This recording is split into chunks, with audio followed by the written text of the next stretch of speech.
Salut à tous, c'est Ophélie.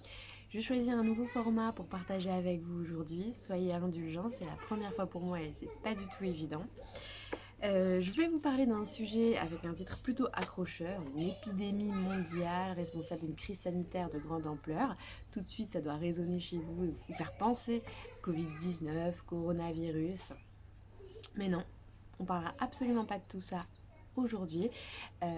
C'est quand même le sujet le plus important du moment, on est bien d'accord et je le minimise pas du tout, mais je pense que vous en entendez assez parler par ailleurs et il reste malgré tout d'autres sujets importants et en cette période, et je parle surtout par rapport à moi, hein, je me base par rapport à ce que je ressens en ce moment, ce qui se passe chez moi, ce qui résonne en moi.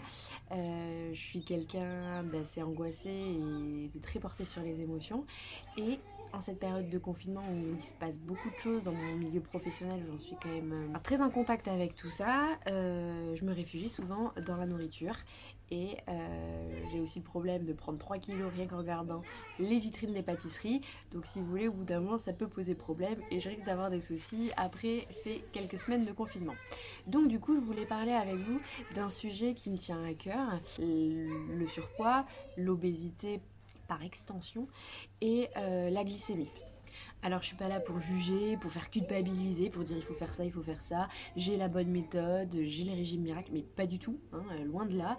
Je suis une grande gourmande, une addict au sucre, j'ai des petits problèmes avec ça, donc j'essaie juste de trouver des moyens en fait de limiter la casse. Tout simplement de me faire plaisir parce que je pense que la frustration n'est pas la solution.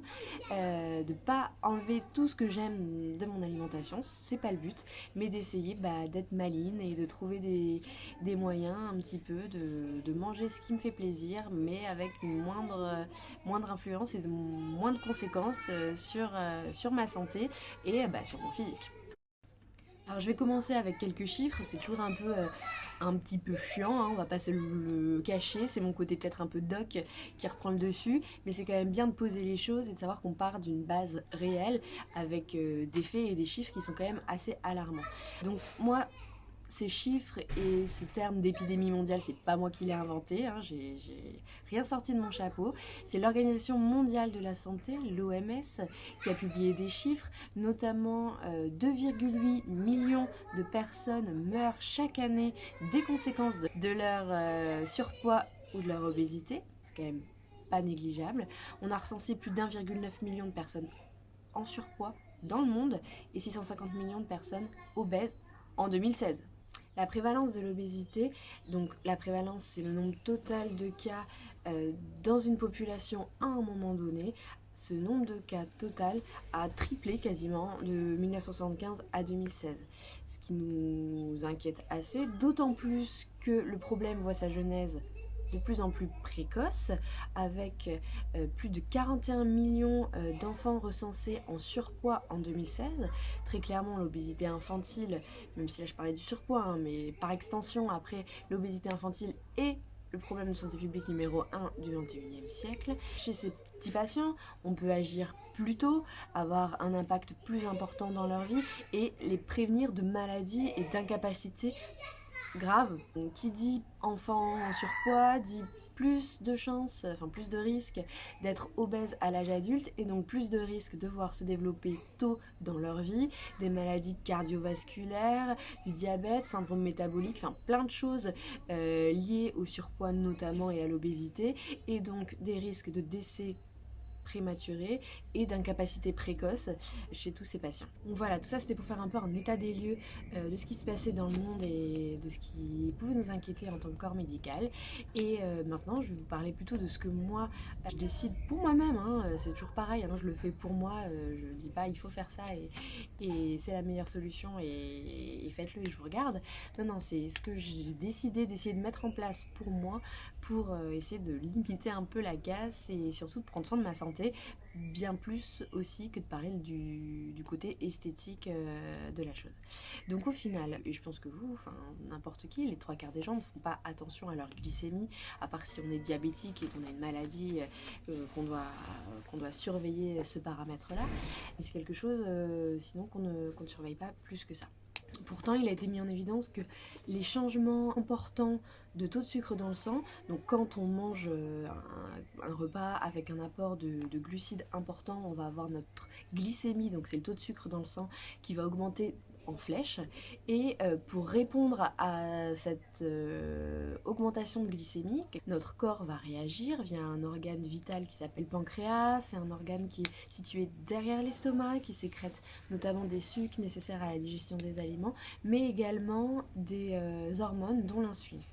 L'insuline va entrer en jeu lorsqu'on a un pic de glycémie, que la glycémie dans le sang augmente. L'insuline, son rôle va être de diminuer le taux de sucre dans le sang pour le remettre à un taux de base, un taux normal. Lorsque l'on mange des féculents ou des produits sucrés, ces éléments sont transformés en glucose par l'organisme, glucose qui est donc le carburant essentiel de notre cerveau et de nos muscles. Après un repas normal, équilibré, la glycémie monte lentement et en 1 à 3 heures après le repas, grâce à la mise en jeu de l'insuline par le pancréas, on retrouve un taux de sucre dans le sang normal. Par contre, si on mange trop de pain, trop de pommes de terre, trop de pâtisseries, on va avoir un apport beaucoup plus important et beaucoup plus que nécessaire de glucose dans le sang. L'organisme va se retrouver face à des taux trop importants de glucose et là va sécréter des énormes quantités d'insuline. Et cette insuline, donc elle va avoir pour but de baisser la glycémie dans le sang, elle va la faire chuter drastiquement vu qu'elle a été sécrétée en très grande quantité, et en plus l'insuline est l'hormone du stockage, l'hormone qui permet de prendre du poids et permet d'augmenter notre tour de taille. Donc cet apport et cette sécrétion excessive d'insuline va avoir plusieurs conséquences. La première, et ça on l'a tous déjà expérimenté, c'est de se sentir, de tomber d'inanition. Tomber d'inanition en milieu de matinée, à peu près 2-3 heures après votre petit déj, que vous avez pris bien riche en glucides, chocolatine, croissant, des biscuits sucrés avec votre thé ou votre café. Et là, 2-3 heures après, vous êtes crevé, vous n'arrivez plus à vous concentrer, vous êtes irritable, limite vous avez vraiment faim. Et ça, c'est secondaire au fait que votre glycémie dans le sang a chuté très fort parce que vous avez dû sécréter beaucoup d'insuline, car au préalable, vous aviez mangé beaucoup de glucides rapides et lents.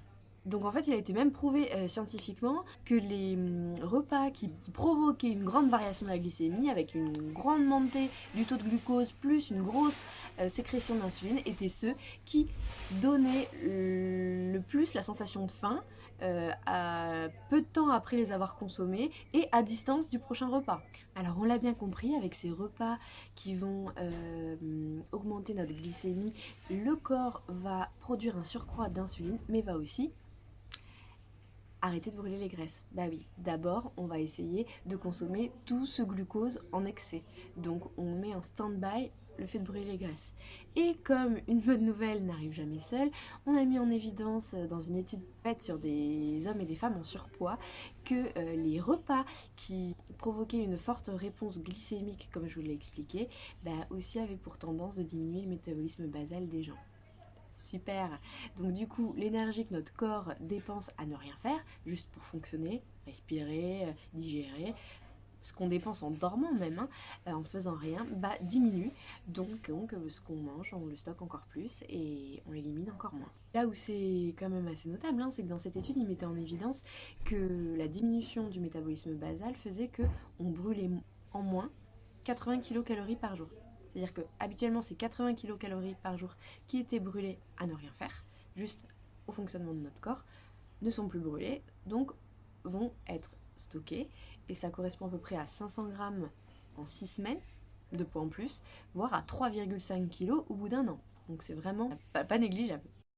Bon, donc après toutes ces bonnes nouvelles, qu'est-ce qu'on peut faire? Avec une alimentation saine et en faisant attention à ce qu'on mange, on peut quand même bien inverser la tendance. Chacun peut veiller à l'index glycémique des aliments qu'il consomme en favorisant des aliments à index glycémique faible ou modéré. Petite astuce, privilégier tout ce qui va être à base de céréales complètes. Ça a toujours un index glycémique plus bas que ce qui va être à base de céréales raffinées. Ensuite, essayer de favoriser les graisses insaturés, polyinsaturés, monoinsaturés, les oméga 3, toutes ces bonnes choses. Je ne sais pas pourquoi la grande mode est à mettre de l'huile de coco partout. C'est une graisse qui est saturée, qui n'est pas forcément bonne pour le corps et vos artères. Les graisses saturées, donc celles qui ont tendance à boucher vos artères, sont plutôt sous forme solide, à froid et d'origine animale. Et les graisses insaturées sont sous forme liquide et d'origine végétale. Mangez moins salé, mangez moins de sucre rapide, réintégrer les légumineuses au sein de nos repas, ne pas oublier les noix, tout ce qui est oléagineux est aussi très bon pour la santé. Manger beaucoup de fruits et légumes, c'est pas nouveau, pareil, j'ai rien inventé. Et tout ça, c'est sans parler de l'activité physique, parce qu'on le sait bien, 70 à 80% se passe dans l'assiette et 20 à 30% se passe dans votre jogging. Donc bouger ses fesses, ça fait du bien aussi. Pareil, ça a été prouvé scientifiquement des millions de fois. Il faudrait avoir une activité au moins d'intensité modérée, en moyenne 150 minutes par semaine, pour avoir un impact sur notre santé et diminuer notre risque de développer des maladies cardiovasculaires, du diabète, un syndrome métabolique et toutes ces jolies choses. Et enfin, lorsque vous avez envie de vous faire plaisir tout en prenant soin de votre santé, de trouver un petit moment de réconfort, n'hésitez pas à aller faire un tour sur ma page Insta, voir mes recettes de pâtisserie à faible index glycémique et tout ça pour se faire plaisir tout en prenant soin de sa santé et de son corps. Bon voilà, c'était la première, c'était pas évident, c'est parti un peu dans tous les sens. J'espère que j'ai été claire. N'hésitez pas à mettre des commentaires, à me dire ce que vous en pensez. J'espère recommencer sous ce format-là ou sous d'autres. Donc abonnez-vous à ma chaîne, suivez-moi sur mes réseaux sociaux. Activez la petite cloche pour ne pas rater les prochaines sorties de vidéos et lâchez un pouce, ça me motivera et ce sera cool pour moi. Merci beaucoup, bonne journée et restez chez vous.